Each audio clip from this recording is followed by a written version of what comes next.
100년 전 타이타닉호가 그 빙산에 충돌해서 침몰하는 대형 해상 사고가 있었습니다.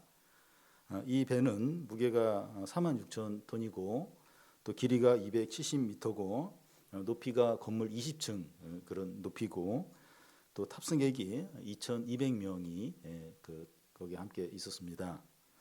그런데 배가 빙산에 충돌해서 이제 침몰하면서 희생자가 1,513명이었고 711명이 구조가 되었습니다.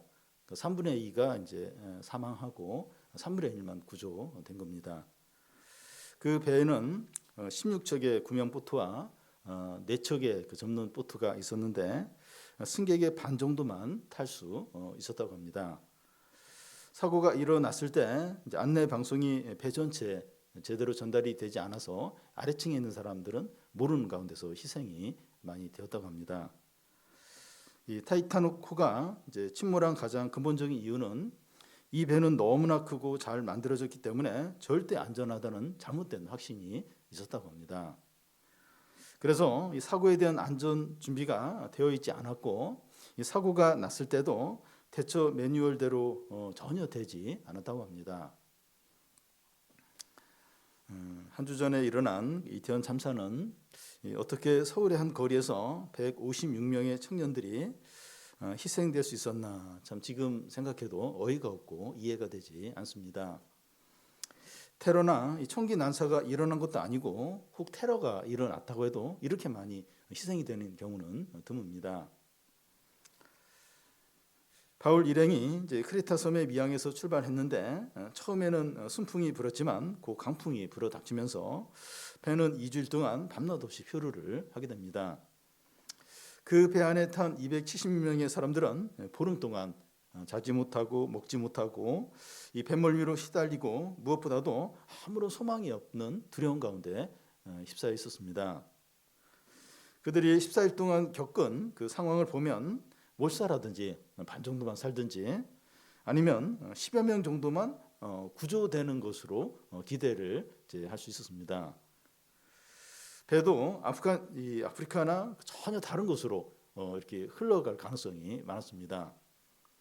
그런데 2주 후에 배가 도착한 곳은 노마 아래쪽에 멜리데른 섬에 딱 도착하고 270명 전원이 다 구조가 된 겁니다.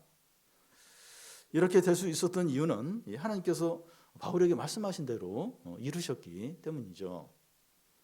가장 위험했고 미래를 전혀 알 수 없었고 전혀 통제할 수 없었는데 가장 안전하고 가장 빠르고 가장 정확하게 말씀대로 된 겁니다. 배 안에 있는 사람들이 이런 복을 누릴 수 있었던 이유는 바울 때문이라고 할 수 있습니다. 바울의 믿음을 통해서 하나님의 축복이 배 안에 있는 모든 사람들에게 흘러간 것이죠. 그런데 바울을 통한 하나님의 축복이 멜리데 섬에서도 계속 이제 되는 겁니다. 그때 상황에 맞게 축복이 임하고 더 넘치고 풍성하게 임하는 겁니다. 오늘 말씀은 이 바울과 함께 배 있던 276명의 사람들이 이제 멜리데 섬에 도착을 해서 석 달을 보내게 되는데 거기서 일어난 일을 다룹니다. 1절, 2절을 보면 우리가 구조된 후에 안즈 그 섬이 멜리데라 하더라. 비가 오고 날이 참해 원주민들이 우리에게 특별한 동정을 하여 불을 피워 우리를 다 영접하더라. 최근 아프가니스탄을 탈레반이 집권하면서 이 아프간 난민들이 크게 늘어 유럽 국가로 들어가려고 하는데 이런 난민들을 받아들일 유럽 국가는 없고 또 철저하게 이렇게 봉쇄를 하고 죄수처럼 이렇게 아주 거칠게 대합니다. 배가 파손하여 멜리데 섬으로 헤엄쳐 올라온 276명의 사람들은 모든 걸 다 잃었어요. 옷도 다 젖었고 배고픈 상태에 있었습니다. 난민들처럼 비참했어요. 아무것도 없었습니다. 이 멜리데 섬에 원주민이 살고 있었는데 만약에 이 사람들이 그 외부인에 대해서 냉대하거나 배척하거나 약탈하는 그런 태도를 가졌다면 270명의 사람들은 희생이 되고 너무나 비참했을 겁니다. 그런데 이 섬의 원주민들이 그들에 대한 태도가 어떻습니까? 특별히 동정했다. 그렇게 되어 있습니다. 일상적이지 않고 특별하게 대했다는 거예요. 뭔가 은혜가 있습니다. 하나님께서 원주민들의 마음을 주관하셔서 270명에게 특별한 동정심을 갖게 하셨습니다. 그래서 추위와 배고픔에 떨고 있는 이 사람들에게 불을 피워 따뜻하게 맞아주는 거예요. 기대 이상으로 너무나 따뜻하고 친절하게 도와주는 겁니다. 하나님께서 이제 바울 때문에 270명의 사람들이 원주민들에게 특별한 섬김을 받도록 하셨다고 볼 수 있습니다. 바다에서도 은혜를 베풀어 주셨는데 섬에서도 은혜를 베풀어 주신 거예요. 하나님의 은혜는 신실하고 풍성하고 끝이 없습니다. 여러분, 우리가 하나님의 인도하신 대로 사는 것이 얼마나 안전하고 풍성하고 복된지 모릅니다. 우리는 이제 하나님을 의지하면서 내일 일을 염려하지 않아야 합니다. 지금까지는 은혜로 살았으면 다음 달이나 6개월 후나 1년 후를 염려하지 않아야 돼요. 오늘까지 은혜로 지켜주셨으면 다음 달이나 1년 후도 은혜를 베풀어 주십니다. 그 276명 바울과 함께 이 사람들 보면 막 겨우 막 그 배에서 이제 탈출해서 이제 육지로 올라왔는데 아무 보장된 게 없어요. 아무 뭐 어떻게 됐지, 누구를 만날지, 또 그 원주민들을 어떻게 대할지 몰랐는데 뭐 너무 이렇게 하나님 특별히 동정을 받게 하셔서 이제 다 피로가 채워지게 이렇게 하셨는데, 그러니까 지금까지 이제 은혜로 이제 이렇게 버텼으면 살아왔으면 앞으로도 하나님이 은혜를 이제 베풀어 주신 거죠. 너희는 여호와의 인자하심을 맛보아 알지니라. 그 인자하심은 끝이 없다는 겁니다. 젊은 사자는 굶주릴지라도 하나님을 경외한 자는 부족함이 없다는 겁니다. 그런데 또 한 번 바울에게 사고가 생깁니다. 3절에서 6절까지 한 절씩 교독 읽겠습니다. 바울이 나무 한 묶음을 거두어 불에 넣으니 뜨거움으로 말미암아 독사가 나와 그 손을 물고 있는지라.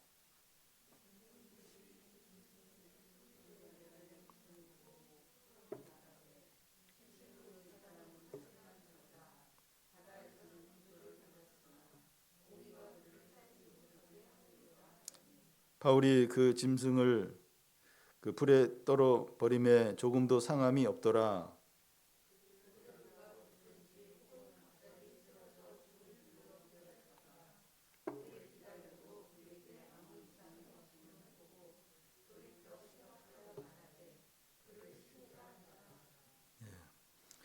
그때가 겨울철이 다가오고 이 사람들의 옷이 다 젖어 있었기 때문에 이 모닥불을 계속 피우면서 옷을 말리고 또 추위를 견뎌야 했습니다.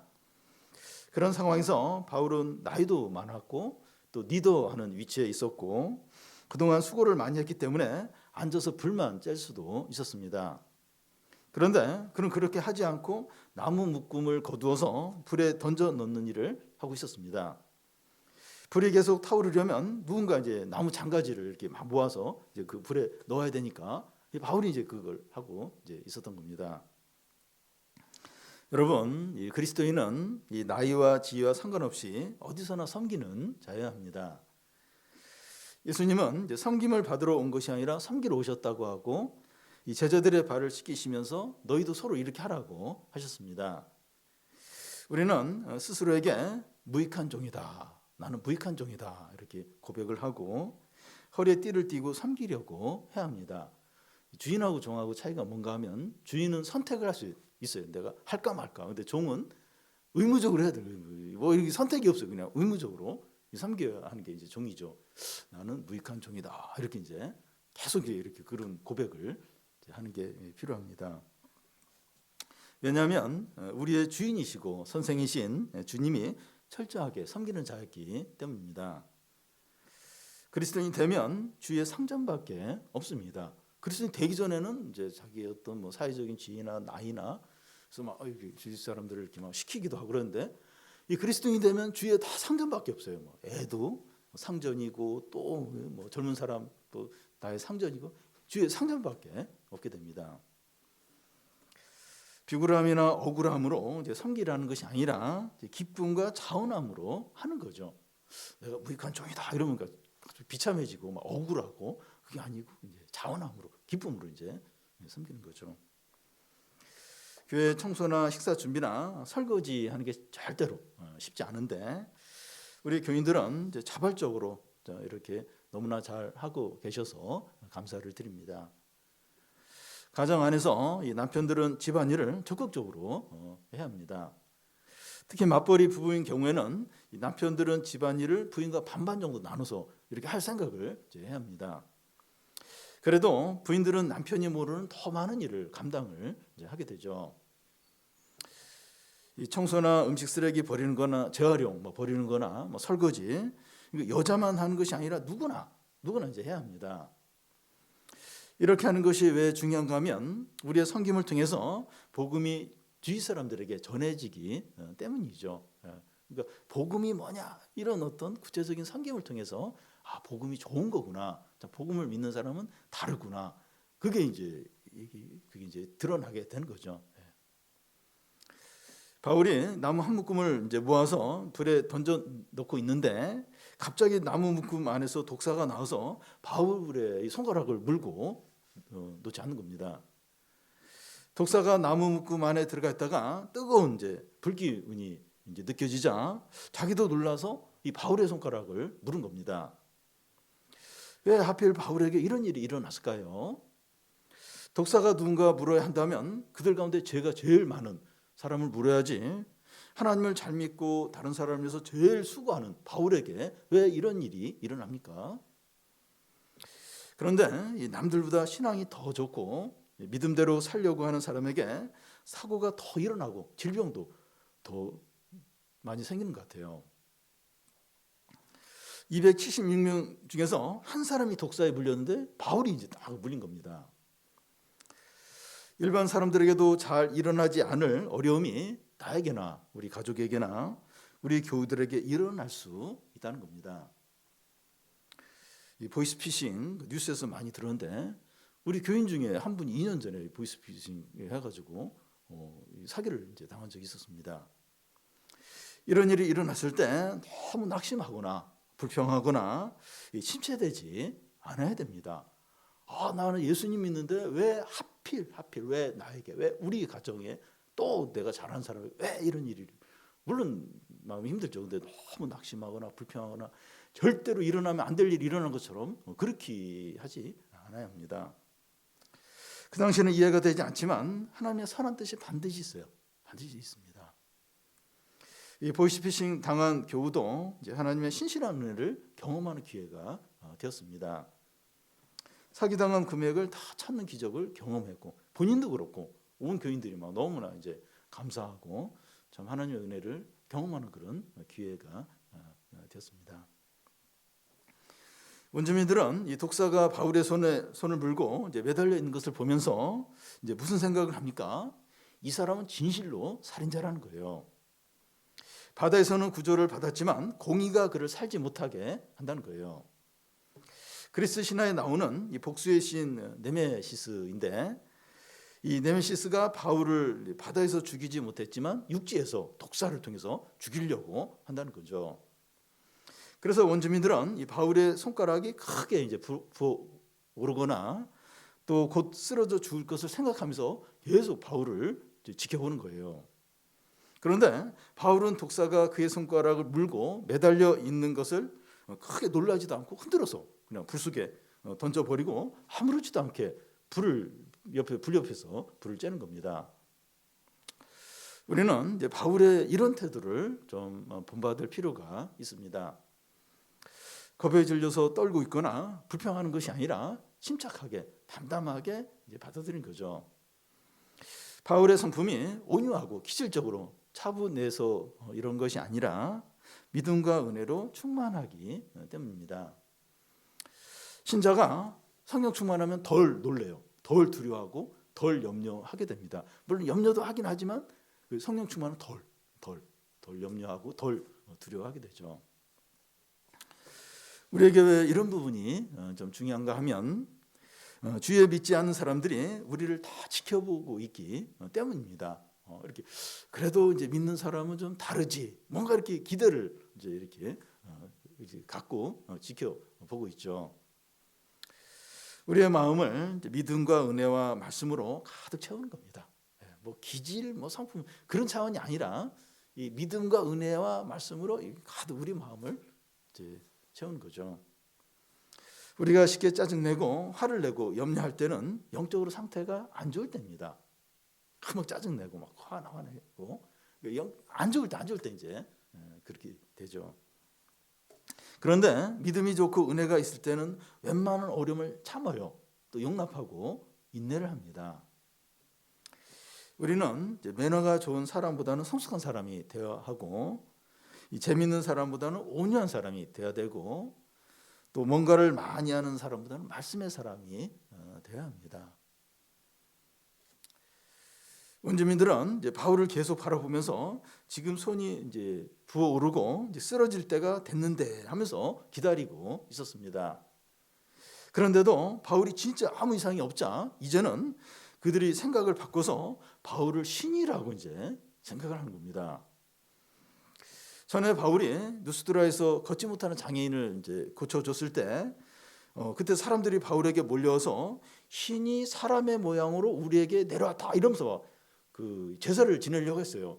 근데 또 잠시 후에 보면 또 막 돌을 들어가지고 바울을 죽이려고 막 이제 그렇게 한 적이 있었습니다. 그런데 이 사람들은 바울에 대해서 처음에는 살인자다 그랬다가 이 독사에 물리고도 아무 이상이 없자 신이다 이제 이렇게 또 이렇게 막 이렇게 바울에 대해서 그렇게 생각을 하는 겁니다. 이와 같이 그 사람들은 한 단면, 한 부분 피상적으로만 보고 평가를 합니다. 그 사람들이 하는 말들 보면 뭐 제대로 알고 얘기한다기보다는 그냥 피상적이고 그리고 한 부분만 보면서 막 이야기를 하죠. 그래서 우리가 어떤 사람들의 어떤 말들 또 사람들의 평가를 들을 때 너무 좌우되지 않아야 돼요. 그러니까 뭐 제대로 알고 뭐 정확히 알고 이야기하는 게 아니라 그냥 잘 모르면서 그냥 피상적으로 이렇게 그렇게 하는 경우가 많다는 겁니다. 그래서 다 우리 중심을 지키고 믿음으로 이렇게 살아야 되죠. SNS나 뭐 뉴스나 뭐 많은 이야기 있는데 그걸 다 고지고대로 다 믿으면 안 되고 판단을 해야 돼요. 판단하고 이렇게 영적으로 다시 보고 그러면서 이제 딱 우리가 좀 제대로 판단하면서 이렇게 가야 됩니다. 그런데 이제 믿는 사람을 이제 신이라고 여기는 것은 어떤 면에서 맞습니다. 출애굽기에 보면 모세가 바로 왕에게 나아가는 것을 두려워하고 주저하자 하나님께서 모세에게 너를 바로에게 신과 같이 되게 하겠다고 하셨습니다. 실제로 하나님은 모세를 통해서 엄청난 기적과 능력이 나타나게 했습니다. 모세는 바로 왕에게 신과 같은 존재였죠. 바울은 이 배에 타고 있던 270명의 사람들과 이 멜리데 섬 사람들에게 신처럼 여겨졌습니다. 신 자체는 아니더라도 신과 함께 하는 사람으로 여겨졌어요. 바울에게 하나님이 함께 하신다. 이게 이제 사람들이 이제 다 이제 느끼는 겁니다. 그러니까 뭐 이렇게 하나님 말씀대로 뭐 이렇게 아무도 죽지 않고 다 구조가 된다고 실제로 그렇게 되는 거예요. 그러니까 막 그런 걸 보면서 또 막 독사에 물렸는데 괜찮은 거예요. 보면서 이 사람에게는 하나님이 함께 하는구나. 이게 이제 느껴지는 거죠. 여러분 우리가 이 믿음으로 살고 말씀에 따라서 살면 사람들이 우리에게서 하나님을 느끼게 됩니다. 사람들이 그것을 어떻게 이제 표현을 이제 하는가 하면 하나님이 진짜 있는 것 같아. 하나님은 좋으신 분인 것 같아. 하나님을 나도 믿고 싶은데 이런 말을 우리의 삶을 보면서 이제 한다는 거예요. 너를 보니까 하나님 진짜 있는 것 같아. 하나님 좋은 분인 것 같아. 이런 식으로 이제 반응하는 거죠. 사람들이 우리를 통해서 하나님을 느낀다면 그 자체로 우리는 최고로 존귀하고 영광스럽게 되는 거죠. 복음을 효과적으로 전하는 것이 됩니다. 하나님이 계신 것 같다. 널 보니까 하나님 느껴진다. 이게 뭐 최고로 이제 존귀하게 되는 거죠. 우리가 존귀하게 되는 거고 또 복음이 잘 전해지는 그런 어떤 기회가 되는 거죠. 독사에 물리면 사람이 죽습니다. 이 멜리데 섬 사람들은 경험상 그 사실을 알고 있어요. 그런데 하나님은 바울을 독사의 독으로부터 지켜주시고 치료해 주셨습니다. 이것은 전에 예수님이 제자들에게 하신 말씀을 이루신 겁니다. 마가복음 16장 18절에 보면 뱀을 집어올리며 무슨 독을 마실지라도 해를 받지 아니하며 병든 사람에게 손을 얹은 즉 낫는다고 하셨습니다.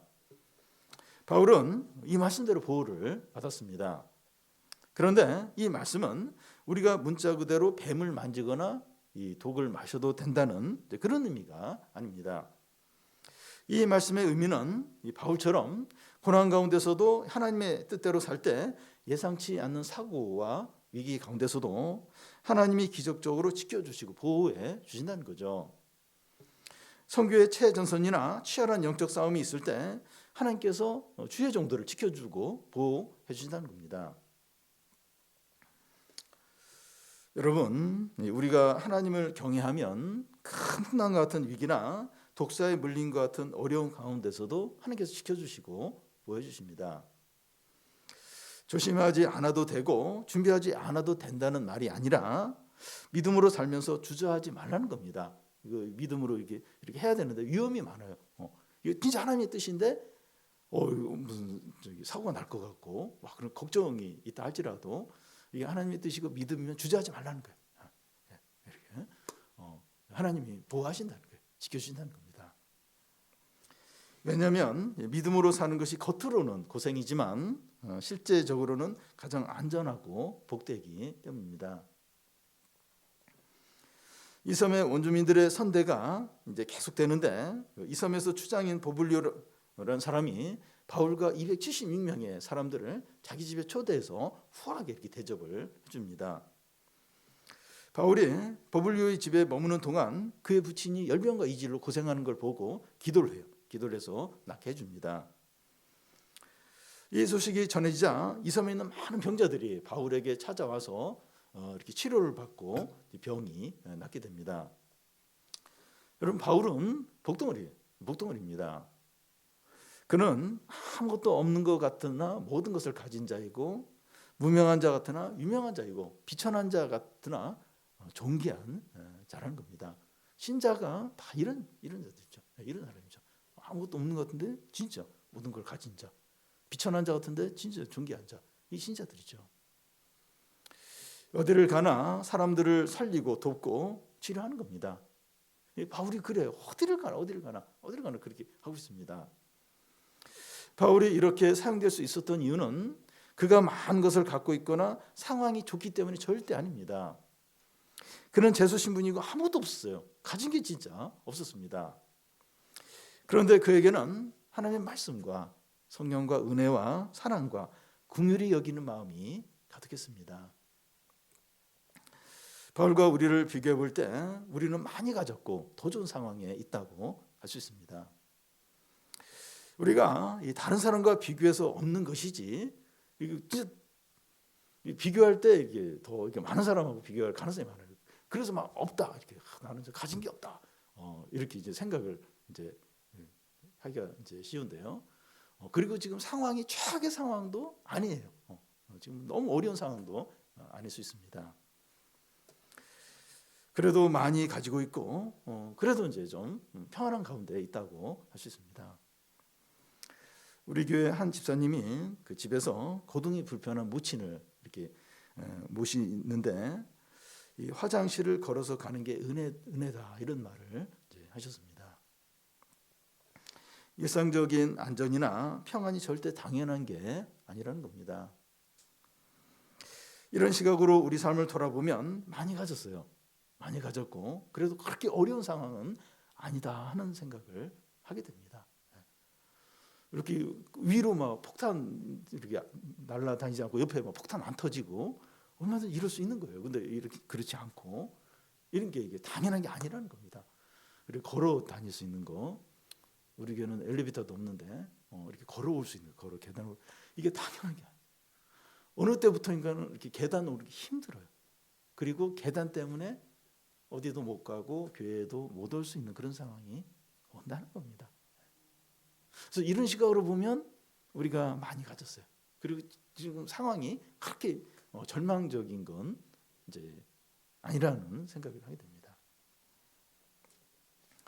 그런데 우리가 이제 사람들을 돕지 못하고 또 하나님의 뜻도 이루지 못하고 있다면 그 이유는 상황 때문도 아니고 뭘 가진 것이 없어서 그런 것도 아니고 하나님의 말씀과 성령과 은혜와 사랑과 능력이 부족하기 때문입니다. 하나님 우리에게 구하라 그러면 주실 것이라고 하셨습니다. 구하라는 거예요. 구하면 주겠다. 구하라는 겁니다. 하나님의 말씀과 성령과 은혜와 사랑과 궁일이 여긴 마음을 간절히 구하라는 거예요. 그게 그게 결정적인데 그게 없고 그러니까 이제 남을 돕지도 못하고 하는 뜻대로 살지도 못하는 그럴 때가 많은데 구하라는 겁니다. 그거 은혜와 성령과 말씀과 긍휼히 여기는 마음을 구하라는 거예요.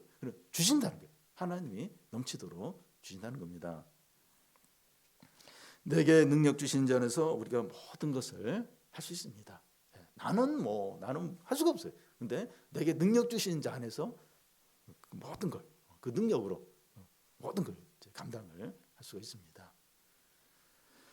여러분, 바울은 가장 힘들고 어렵고 지칠 수 있는 상황에서 가장 능력 있고 풍성하고 하나님의 영광을 나타내고 있습니다. 그리스도인이 이런 자죠. 이런 자들입니다. 가장 어렵고 너무 이제 힘들고 그런 가운데서도 막 이렇게 하나님을 나타내고 하나님 뜻을 이루고 사람들을 막 돕고 이런 자가 이제 그리스도인들입니다. 어려운 상황이 문제가 아니라 우리는 이제 복의 통로인데 이 통로가 이제 막히지 않는 게 중요합니다. 어려운 어떤 상황이 문제가 아니에요. 통로가 이제 복의 통로인데 통로가 막히는 게 이제 문제인 겁니다. 여러분 우리가 이제 복의 통로로서 사용될 수 있도록 기도하시기 바랍니다. 우리의 능력으로 하는 게 아니에요. 우리의 어떤 소유로 하는 것이 아니고 하나님의 능력, 하나님의 은혜로 이제 하는 거기 때문에 우리의 복의 통로로서 이렇게 어디에서든지 주님의 능력과 지혜와 사랑과 기쁨과 또 성령으로 모든 일을 하는 거죠. 그래서 이제 지치고 두려워하고 이제 낙심해 하는 그 276명의 그런 사람들, 그런 사람들이 주위에 이제 너무 많아요. 참 보면 지금 그러네.